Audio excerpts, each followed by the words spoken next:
Thank you, John. Senator Schumer just said that Ukraine couldn't afford to wait a month or two more for additional funding because it would, in all likelihood, lose the war. Is that the administration's assessment as well? The situation's dire, MJ.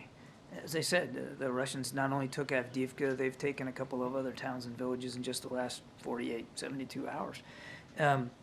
These guys these Ukrainian soldiers on the front, I mean, they're making some real tough decisions about what they're going to shoot at and what they're going to shoot at it with, and they're running out of bullets. And it's not, as Jake said the other day, it's not running out of courage; they're running out of bullets. So the situation's very dire. I'm not in a position to put a timestamp on it and say, you know, by such and such a date they'll lose the war.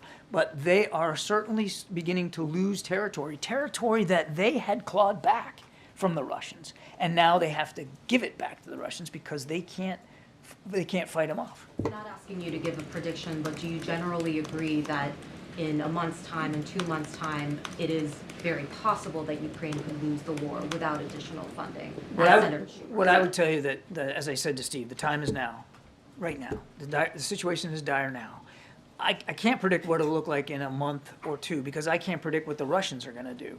But certainly, if, just for argument's sake, if they continue to get no support from the United States, in a month or two, it is very likely that the Russians will achieve more territorial gains and have more success against Ukrainian front lines in terms of just territory gain, mostly in the east, but potentially even in the south. Just a quick follow-up on Israel. Prime Minister Netanyahu said over the weekend that regardless of what happens with the ongoing hostage talks, that they plan to go into Rafah.